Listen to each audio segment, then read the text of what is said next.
ಸುಹಾಸಿನಿ ಕಾರ್ಯಕ್ರಮಕ್ಕೆ ಮತ್ತೊಮ್ಮೆ ಸ್ವಾಗತ ವೀಕ್ಷಕರೇ. ಇವತ್ತು HIV ಬಗ್ಗೆ ಮಾತಾಡ್ತಾ ಇದ್ದೀವಿ. HIV ಯಾವ ರೀತಿ ಬರುತ್ತೆ, ಅದಕ್ಕೆ ಏನೆಲ್ಲ ಚಿಕಿತ್ಸೆಗಳಿವೆ, ಯಾವೆಲ್ಲ ಹಂತಗಳಿವೆ ಅನ್ನೋದ್ರ ಬಗ್ಗೆ ತಿಳ್ಕೊಂಡ್ವಿ. ಇನ್ನಷ್ಟು ಮಾಹಿತಿಯನ್ನು ಪಡ್ಕೊಳ್ಳೋಣ.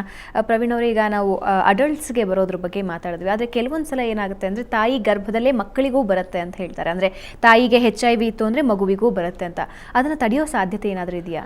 ಯಾವಾಗ HIV ಪಾಸಿಟಿವ್ ಇರುವಂಥ ಮಹಿಳೆ ಗರ್ಭಿಣಿ ಆಗಿರ್ತಾಳೆ, ಅವಳಿಗೆ ಆ್ಯಸ್ ಅರ್ಲಿ ಆಸ್ ಪಾಸಿಬಲ್ ಅಂದರೆ ತುಂಬಾ ಬೇಗ ಅವಳಿಗೆ ART ಟ್ರೀಟ್ಮೆಂಟ್ ಮೇಲೆ ನಾವು ಸ್ಟಾರ್ಟ್ ಮಾಡಬೇಕು. ಏನು ಟ್ರೀಟ್ಮೆಂಟ್ ಅದು? ART ಅಂದರೆ ಆಂಟಿ ರೆಟ್ರೋವೈರಸ್ ಟ್ರೀಟ್ಮೆಂಟ್ ಅಂತ, ಅದು ಒಂದು ಪ್ಯಾಕೇಜ್ ಇದೆ. ಅದರೊಳಗೆ ಬೇರೆ ಬೇರೆ ಟ್ರೀಟ್ಮೆಂಟು, ಬೇರೆ ಬೇರೆ ಮಾತ್ರೆಗಳಿರ್ತವೆ. ಅದು ಯಾವಾಗ HIV ಸೋಂಕಿತರಾದಂಥ ವ್ಯಕ್ತಿ ಇಲಿಜಿಬಲ್ ಆಗ್ತಾನೆ, ಅದಕ್ಕೆ ಇಲಿಜಿಬಿಲಿಟಿ ಕ್ರೈಟೀರಿಯಾ ಅಂದರೆ ಅದಕ್ಕೆ ಪಾತ್ರತೆ ಒಂದಕ್ಕೆ ಕೆಲವೊಂದು ಕ್ರೈಟೀರಿಯಾಗಳಿದ್ದಾವೆ. ಎಲ್ಲರಿಗಿಂತ ಮುಖ್ಯವಾಗಿ ಏನಂದರೆ ಒಂದು CD4 ಸೆಲ್ ಕೌಂಟು. ಒಂದು CD4 ಸೆಲ್ ಕೌಂಟು ಕೆಲವೊಂದು ನಂಬರ್ಗಿಂತ ಕಡಿಮೆ ಆದಾಗ ಅವನು ART ಟ್ರೀಟ್ಮೆಂಟ್ಗೆ ಪಾತ್ರ ಆಗಿರ್ತಾನೆ. ಎಲ್ಲರಿಗೂ ನಾವು HIV ಸೋಂಕಿತರಿಗೆ ART ಟ್ರೀಟ್ಮೆಂಟ್ ಕೊಡ್ತಾ ಇಲ್ಲ. ಫಾರ್ ಎಕ್ಸಾಂಪಲ್, ಈಗ ನಮ್ಮ ಇಡೀ ಕರ್ನಾಟಕದಲ್ಲಿ ಇರುವಂಥ ART ಸೆಂಟರ್ಗಳಲ್ಲಿ ಸುಮಾರು 1,90,000 1,90,000 people HIV positive people are registered. But ಅದರಲ್ಲಿ ಬರೀ ಎವರ್ ಆನ್ ART ಟ್ರೀಟ್ಮೆಂಟ್ 90,000 ಮಾತ್ರ ಅದರಲ್ಲಿ ಟ್ರೀಟ್ಮೆಂಟ್ ಸ್ಟಾರ್ಟ್ ಮಾಡಿದ್ರು. ಅದರೊಳಗೆ ಲೈವ್ ಆನ್ ART ಅದಕ್ಕಿಂತನೂ ಕಡಿಮೆ ಇದ್ದಾರೆ. ಅಂದರೆ ಆಲ್ಮೋಸ್ಟ್ ಈಗ 50,000 ಅಥವಾ 60,000 ಜನ ಅದರಲ್ಲಿ ಲೈವ್ ಆನ್ ART ಅಂದರೆ ಯಾರು ಬದುಕಿದ್ದಾರೆ ಮತ್ತು ART ಟ್ರೀಟ್ಮೆಂಟ್ ತೊಗೊಳ್ತಾ ಇದ್ದಾರೆ ಅವರು ಅರೌಂಡ್ 60,000 ಮಾತ್ರ ಇದ್ದಾರೆ. ಅದಕ್ಕೆ ಮುಖ್ಯ ಕಾರಣ ಅಂದರೆ ಅವ್ರಿಗೆ ಪಾತ್ರತೆ ಇರಬೇಕು. ಅವ್ರಿಗೆ ಒಮ್ಮೆ ART ಟ್ರೀಟ್ಮೆಂಟ್ ಸ್ಟಾರ್ಟ್ ಮಾಡಿದ ಮೇಲೆ ಅದು ನಿಲ್ಸೋಕ್ಕಾಗಲ್ಲ. ಅದಕ್ಕೋಸ್ಕರ ಅವರು ನಿಲ್ಲಿಸದೇ ಇರುವಾಗೆ ಅವ್ರಿಗೆ ಕೌನ್ಸಿಲಿಂಗ್ ಮಾಡಿ ಅವ್ರದ್ದು ಅಡ್ರೆಸ್ ತೊಗೊಂಡ್ಬಿಟ್ಟು ಅವ್ರು ಇನ್ನೊಂದು ಕಡೆಯಿಂದ ಬೇರೆ ಕಡೆ ಹೋದ್ರೂ ಕೂಡ ಅವ್ರಿಗೆ ART ಟ್ರೀಟ್ಮೆಂಟ್ ಯಾವ ಥರ ತಲುಪಿಸ್ಬೇಕು ಅದೆಲ್ಲ ಯೋಚನೆ ಮಾಡಿದ ಮೇಲೇ ಅವ್ರಿಗೆ ART ಟ್ರೀಟ್ಮೆಂಟ್ ಸ್ಟಾರ್ಟ್ ಮಾಡ್ತಾರೆ. ಓಕೆ, ಅದರಿಂದ ಅವಾಯ್ಡ್ ಆಗುತ್ತೆ. ಅದು ಒಂದನೇ ವಿಧಾನ. ಎರಡನೇ ವಿಧಾನ ಅಂದರೆ ಸೋಂಕಿತರಾದಂಥ ಮಹಿಳೆಯರಿಗೆ ಅವು ಮಗು ಬರ್ತ್ ಆಗುವಾಗ ಅವ್ರಿಗೆ ಒಂದು ನೆವೆರಿಪಿನ್ ಅನ್ನುವಂಥದ್ದು ಒಂದು ಮಾತ್ರೆ ಕೊಡ್ತಾರೆ. ಅದರಿಂದನೂ ಕೂಡ ತಾಯಿಯಿಂದ ಮಗುಗೆ ಬರುವಂಥದ್ದು ಸಾಧ್ಯತೆ ತುಂಬಾ ಕಡಿಮೆ. ಆ ಮಾತ್ರೆ ಏನು ಮಾಡುತ್ತೆ ಅಂತಹ ಕೆಲಸ? ಆ ಮಾತ್ರೆ ಅದು ಟೆಕ್ನಿಕಲ್ ಕ್ವೆಶನ್ ಇದೆ, ನಿಮಗೆ ಬೇಕಾದರೆ ಅದನ್ನು ಕೂಡ ಡೀಟೇಲ್ಸ್ ಹೇಳ್ಬೋದು. ಬಟ್ ಆ ಮಾತ್ರೆಯಿಂದ ಏನು ಮಗುಗೆ ಅದು ಕೆಲವೊಂದು ವೈರಾಣುಗಳು ಬರ್ತ್ ಆಗುವಾಗ ಆ ವೈರಾಣುಗಳು ತಾಯಿಯಿಂದ ಮಗು ಒಳಗಡೆ ಹೋಗಿರುತ್ತೆ.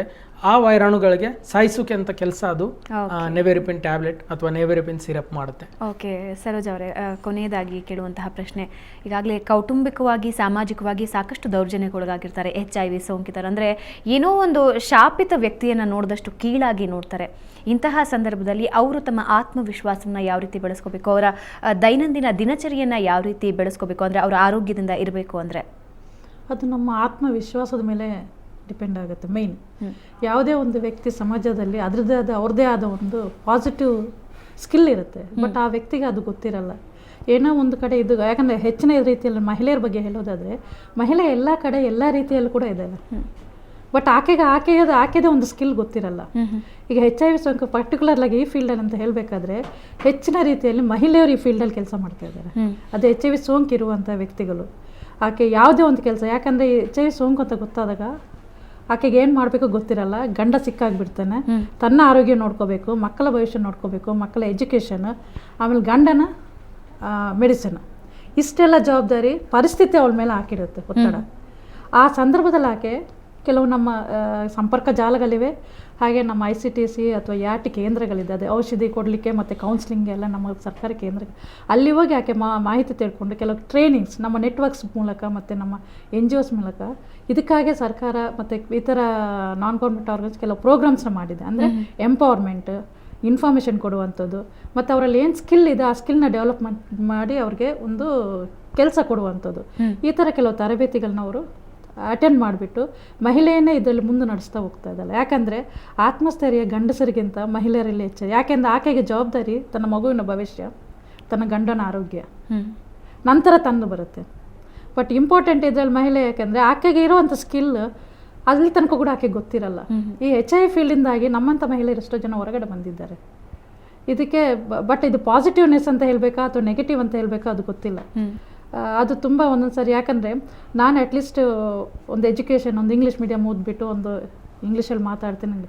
ಆದರೆ ರೂರಲ್ ಸೆಟಪ್ ಹೋದಾಗ ಆಕೆಗೆ ಮಾಹಿತಿ ಗೊತ್ತಿರಲ್ಲ, ಇಂಗ್ಲೀಷು ಗೊತ್ತಿರಲ್ಲ, ಸರಿಯಾಗಿ ಕನ್ನಡ ಬರೆಯೋಕ್ಕೂ ಬರಲ್ಲ. ಆದರೆ ಆಕೆ ಫೀಲ್ಡಲ್ಲಿ ಔಟ್ರೀಚ್ ವರ್ಕರ್ ಮಾಡಿ, ಫೀಲ್ಡ್ ವರ್ಕ್ ಮಾಡಿ ತನ್ನ ಸಂಸಾರನ ಸಾಗಿಸ್ತಾ ಇದ್ದಲ್ಲ. So this is a positive thing. ಏನಂದರೆ ಆಕೆ ಈಗ ಎಲ್ಲಿ ಅಂದರೆ ಈಗ ಗಂಡಸರ ಹತ್ರ ಓಪನ್ ಆಗಿ ಬರಲಿಕ್ಕೂ ಹಿಂಜರಿತಾರೆ. ಈಗ ಪೋಸ್ಟರ್ಸು ಇದೆಲ್ಲ ಬರೋದಾದರೆ ಹೆಚ್ಚು ಪಾಸಿಟಿವ್ ವ್ಯಕ್ತಿಗಳದ್ದು ಹೆಂಗಸದ್ದು ಪೋಸ್ಟರ್ ಇರುತ್ತೆ. ಮತ್ತು ಪಾಸಿಟಿವ್ ಸ್ಪೀಕಿಂಗ್ ಮಾಡಿ ಸಕಾರಾತ್ಮಕ ಜೀವನ ಬಗ್ಗೆ ಹೇಳಬೇಕಾದ್ರೂ ಕೂಡ ತಾನು ಮಹಿಳೆ ಮುಂದೆ ಬರ್ತಾಯಿಲ್ಲ. ಯಾಕಂದರೆ ಈಗ ತಾನು ಇನ್ನೊಬ್ರಿಗೆ ಹೇಳ್ಕೊಂಡಾಗ ಇನ್ನೊಂದು ಮಹಿಳೆ ಮುಂದೆ ಬರ್ತಾಯಿಲ್ಲ. ಮತ್ತು SHGsಲ್ಲಿ ಸೆಲ್ಫ್ ಹೆಲ್ಪ್ ಗ್ರೂಪ್ಸಲ್ಲಿ ಇಲ್ಲೆಲ್ಲ ಮಹಿಳೆಯರು ಹೆಚ್ಚಿರೋದು, ಗಂಡಸರು ಕೂಡ ಇದ್ದಾರೆ, ಅದು ಮದುವೆ ಆಗಿದ್ದಿರೋರು ಬ್ಯಾಚುಲರ್ಸ್ ಕೂಡ ಇದ್ದಾರೆ, ಒಳ್ಳೊಳ್ಳೆ ಸಾಫ್ಟ್ವೇರ್ ಇಂಜಿನಿಯರ್ಸ್ ಇರ್ಬೋದು, ಈ ಥರ ಇರೋವಂಥ ಒಳ್ಳೊಳ್ಳೆ ಸೆಕ್ಟರ್ಸ್ ಗಂಡು. ಬಟ್ ಇದು ಹೊರಗಡೆ ಬರ್ತಾ ಇಲ್ಲ. ಬಟ್ ಮಹಿಳೆ ಇದರಲ್ಲಿ ತುಂಬ ಇದಾಗಿ ಬೋಲ್ಡಾಗಿ ತನ್ನ ಆತ್ಮಸ್ಥೈರ್ಯವನ್ನು ಇದು ಮಾಡಿಕೊಂಡು ಮುಂದೆ ಬಂದಿದ್ದಲ್ಲ, ಇದಕ್ಕೆ ನಾವು ಮೆಚ್ಚಬೇಕಾಗತ್ತೆ. ಅದಕ್ಕೆ ಈವನ್ ಕೆಲವು ಕಾರ್ಯಕ್ರಮಗಳು ಏನು ಯೋಜನೆ ಮಾಡಿದ್ದಾರೆ ಅದು ಪ್ಲ್ಯಾನ್ ಮಾಡಿ ಇಂಪ್ಲಿಮೆಂಟ್, ಅದಕ್ಕೆ ನಾವು ತುಂಬ thank you so much Saroja ಅವರೇ, ಪ್ರವೀಣ್ ಅವರೇ, ತುಂಬ ಥ್ಯಾಂಕ್ಸ್. ಯಾಕೆಂದರೆ ಇವತ್ತು ನಮ್ಮ ಸೊಸೈಟಿ ಎದುರಿಸ್ತಾ ಇರೋ ಅತಿ ದೊಡ್ಡ ರೋಗ ಅಂದರೆ ಇದು HIV ಅಥವಾ ಏಡ್ಸ್. ಅದ್ರ ಬಗ್ಗೆ ಯಾವ ರೀತಿ ಜಾಗ್ರತೆ ವಹಿಸ್ಕೊಳ್ಬೇಕು, ಒಂದು ವೇಳೆ ಬಂದ್ಬಿಟ್ಟಿದ್ರೆ ಜೀವನ ಶೈಲಿ ಯಾವ ರೀತಿ ಇರಬೇಕು, ಅದ್ರ ಬಗ್ಗೆ ಸಾಕಷ್ಟು ಮಾಹಿತಿ ಕೊಟ್ರಿ. ಇಬ್ಬರಿಗೂ ಧನ್ಯವಾದ. ವೀಕ್ಷಕರೇ, HIV ಹೆಮ್ಮಾರಿ ಅನ್ನೋದು ನಿಜ. ಆದರೆ ಅದನ್ನು ಯಾವ ರೀತಿ ನೀವು ಪರಿಹರಿಸ್ಕೊಳ್ತೀರಾ, ಯಾವ ರೀತಿ ಮುನ್ನೆಚ್ಚರಿಕೆ ವಹಿಸ್ತೀರಾ, ಒಂದು ವೇಳೆ HIV ಸೋಂಕು ಬಂದುಬಿಟ್ಟಿದ್ರೆ ಯಾವ ರೀತಿ ಜೀವನವನ್ನು ಎದುರಿಸ್ತೀರಾ ಅನ್ನೋದು ನಿಮ್ಮ ಮೇಲಿದೆ. ಅಲ್ಲದೆ ಸಮಾಜದ ಜವಾಬ್ದಾರಿಯೂ ಅಷ್ಟೇ ಇದೆ. ಒಬ್ಬ HIV ಸೋಂಕಿತ ಅಂದ ತಕ್ಷಣ ಆತ ಪಾಪಿಯಲ್ಲ, ಶಾಪಿತನಲ್ಲ, ಆತನೂ ಕೂಡ ನಿಮ್ಮಲ್ಲೇ ಒಬ್ಬ. ಆತನಿಗೆ ನಿಮ್ಮ ಪ್ರೀತಿ, ವಾತ್ಸಲ್ಯ ಹಾಗೆ ವಿಶ್ವಾಸದ ಅವಶ್ಯಕತೆ ಇರುತ್ತೆ. ಇದು ಇವತ್ತಿನ ಸುಹಾಸಿನಿ. ಕ್ಷಣ ಕ್ಷಣದ ಸುದ್ದಿಗಾಗಿ ನೋಡ್ತಾ ಇರಿ ಸುವರ್ಣ ನ್ಯೂಸ್ 24/7.